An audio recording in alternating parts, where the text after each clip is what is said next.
The best meditation I ever had, I haven't had yet. It's in the future, which, as anyone knows, doesn't exist. Anyone who meditates knows. But yet I'll have it someday.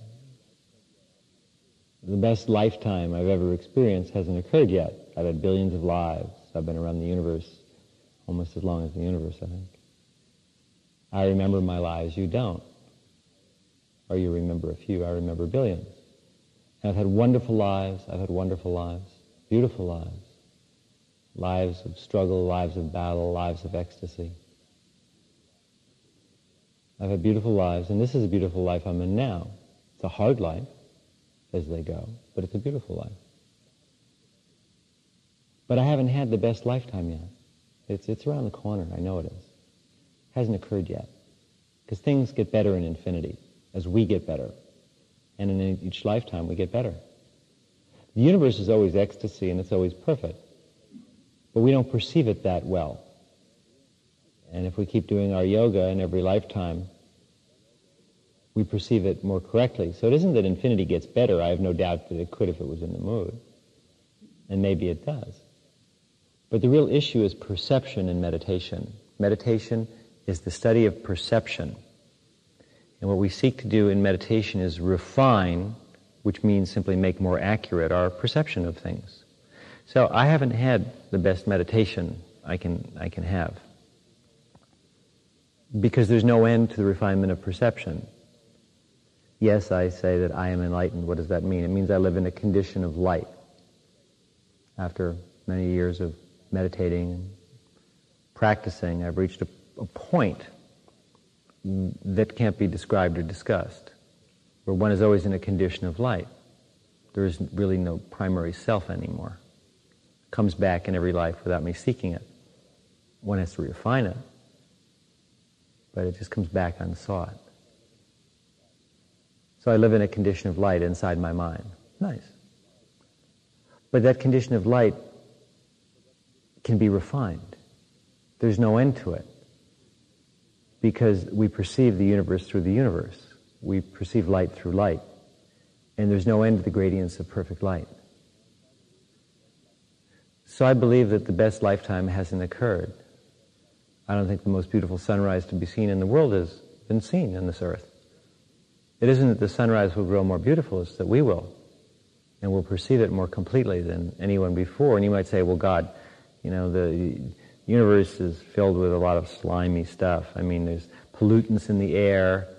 I bet, there wasn't much aura on the earth in the time of Atlantis, and you could really see then. You say, well, that's true, but, those chemicals create beautiful sunsets.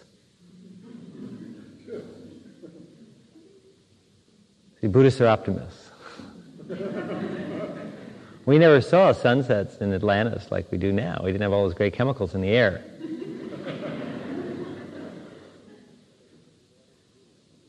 So what is beauty? Is beauty the acknowledgement that chemicals in the air create beauty? Or would beauty be to bitch about it and say, well, we had God back in Atlantis, it was much nicer? Now, what does it mean? I would think it would mean you're further along in your perception of beauty if you can see beauty in things that other people wouldn't consider beauty. It's the refinement of our nature that is perfection. It's not a thing that we go and do. You're seeking a perfect town, a perfect car, a perfect wife or husband, a perfect teacher. You're missing it. The perfection is in your apprehension, not in the thing. It's in your apprehension, in your perception of things. You want a perfect job? Create a perfect mind, and whatever your job is, it will be perfect. You want a perfect life? Create a perfect mind. And whatever your life is, it will be perfect. You want to see a perfect sunset? Create a perfect mind. And look at this sunset, any sunset, and you'll see a perfect sunset. I've lived in worlds where there are 3 or 4 suns. We had incredible sunsets. Beautiful. But they weren't more beautiful than here, if my mind is more beautiful in each life. Eternity becomes more beautiful as we age, if we age well. If we age poorly, then we don't improve our minds. We don't refine all the aspects of our being. But if we age well, and I mean age not just within a lifetime, but in a multi-life sequence,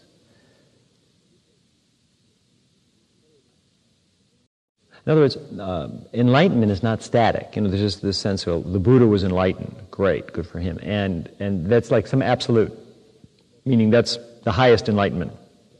Or once you're there, that's it. It's sort of like a PhD. You got your PhD. But what does that mean? When you get one, I've got one, it means that you've passed some comprehensive exams, taken classes, and written a dissertation, and done a lot of classwork and research, and now you have a vague understanding of your field, and now your job is, now that you have your PhD, you're going to go out and actually learn something about it.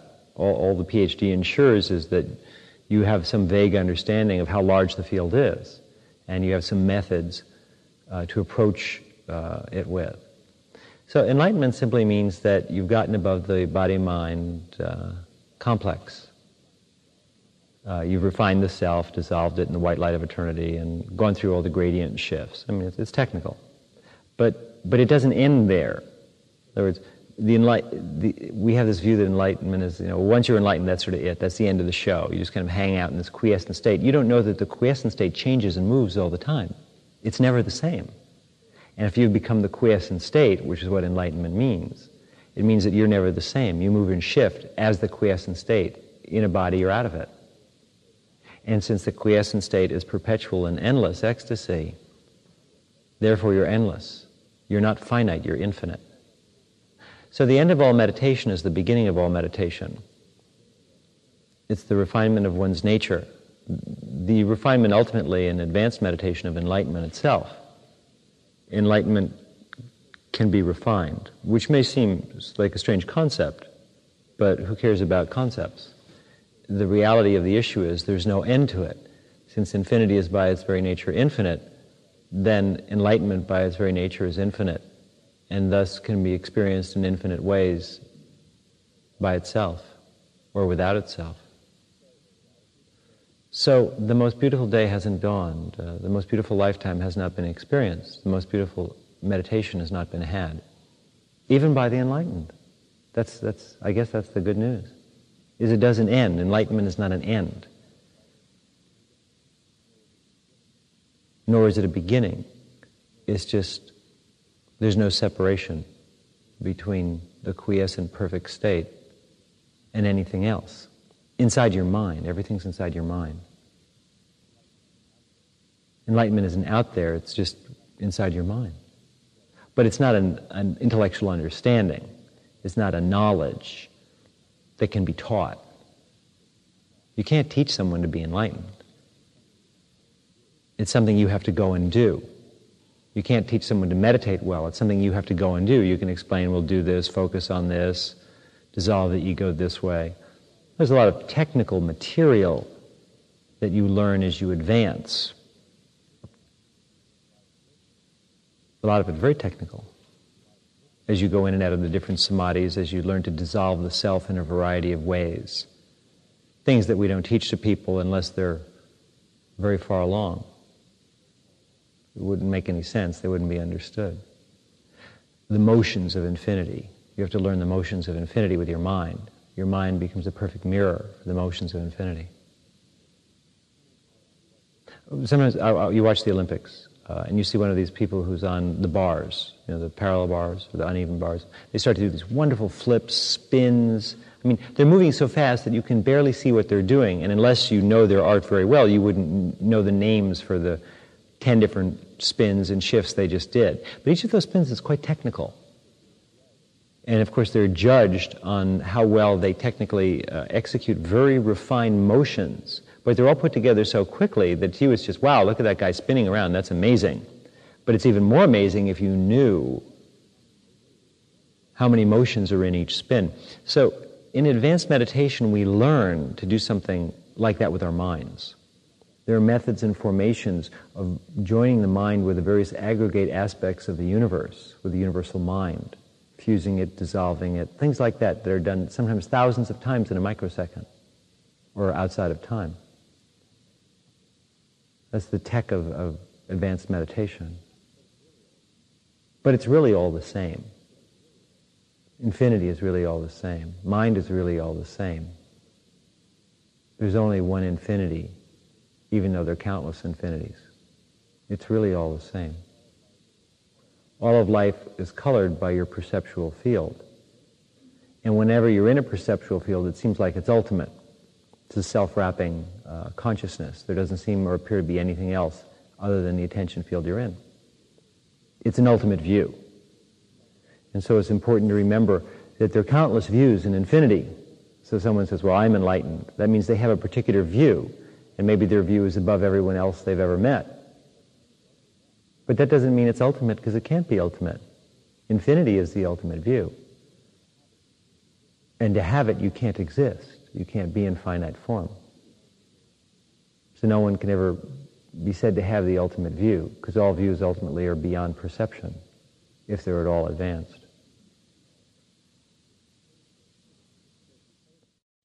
So the study of advanced meditation, then, is the ability to undo the most impressive views there are. In other words, what you try to do in beginning meditation is become consistent and meditate every day. In intermediate meditation, you try and always reach ecstasy and deeper forms of ecstasy. But in advanced meditation, what you're really learning to do is to undo the most perfect perceptual states, because every perfect perceptual state is seen as a trap. There's nothing wrong with it, but it's limited. And so the game is, the more perfect the perceptual state, the less real it can be. The more you're drawn to the latest nirvana, and it's like restaurants. You find the new wonderful restaurant in the city, and it's just the best restaurant there is. You have to immediately leave it, after you've had dinner, by the way, and tried the dessert and gone through the whole experience. Then you have to leave it, because the mere fact that it seems ultimate tells you that it's not. Since there can't be any ultimate in infinity, you immediately have to leave it. But then you have to find the next ultimate. You're always looking for the ultimate. It's kind of like journeying to Ixtlan. You're never going to get there. But that's no reason not to try. You're never going to eat the best food. Some of you must be hungry. I'm feeling all this hunger psychically. You're never going to eat the best food that there is, because maybe it hasn't even been discovered yet. But that's no reason not to try. Okay? So in advanced meditation, what we're always trying to do is avoid illusions. In intermediate meditation, we're trying to create illusions, the illusion of perfect meditation. But once we've achieved perfect meditation, we're terribly trapped, because that's an illusion. There's no such thing.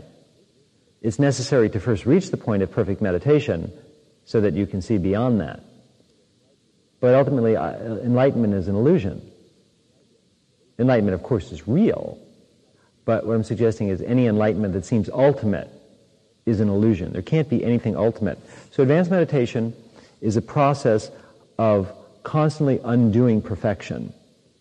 Because as soon as it seems to be perfect, we're trapped. We're stuck in an idea form of perfection. And all these idea forms, of course, come out of the seamless void.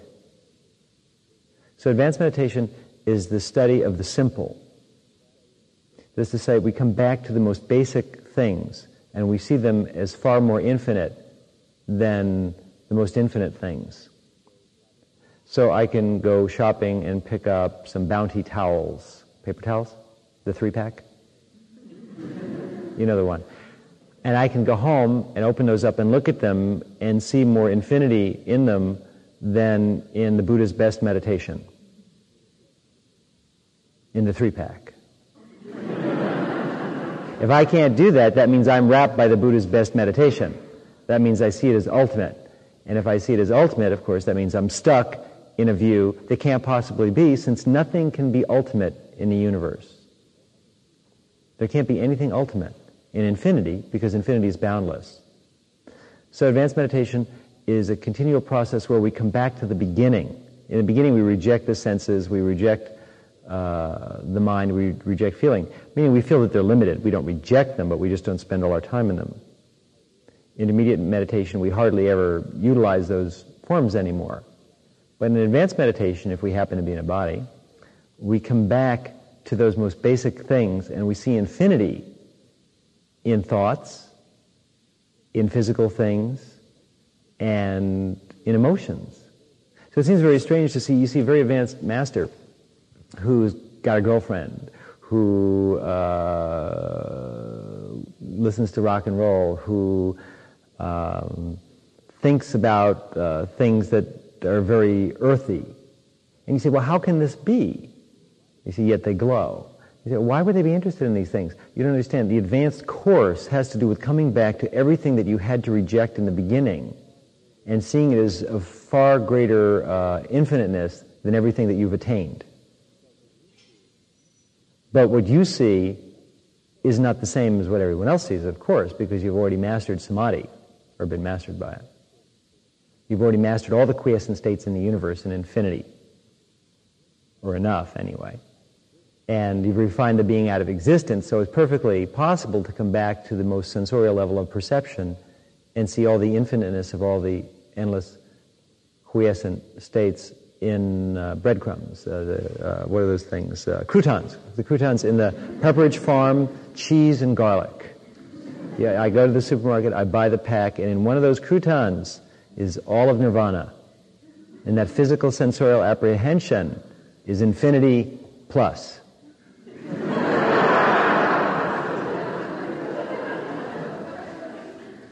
So you come back to the beginning. That's why in the Searching for the Ox sequence, and some of them, at the very end of that sequence of the Zen paintings, we're back in the world again. We go around the circle. We go back to where we started, and we're back in the marketplace, in the picture, the block print, the Searching for the Ox sequence, where they're depicting the Enlightenment experience in Zen. And we're right back where we started. We're hanging out again. We're in our Levi's. We're going to work. We're no longer... But the thing is, we're doing something different with our mind, though, than we were at the start. We've already become enlightened, but now we're seeing if enlightenment really exists in everything like they say it does in the books. We've gone back to being very common, but not really. We're in different infinities all the time. So consumer goods become enlightening. Relationships, anything, it doesn't really matter, because infinity exists in everything. Greater than the greatest, smaller than the smallest, the self dwells in the hearts of all, as in the Upanishads. If that's really true, then infinity is everywhere. But of course, you have to develop the mindlessness to perceive it in its infinite perfection in all forms and formlessness. So advanced enlightenment is really the apprehension that we have not seen the most beautiful sunset, or the most beautiful sunrise, or the most beautiful life or death. That in all things and everything and in nothing there's God, there's nirvana, there's infinity. And while we have to leave a lot of things originally to purify our perception, in the end we just realize there's no end. It just goes on forever in countlessly new forms. That's what's wonderful about the universe. It's not finite, it's infinite.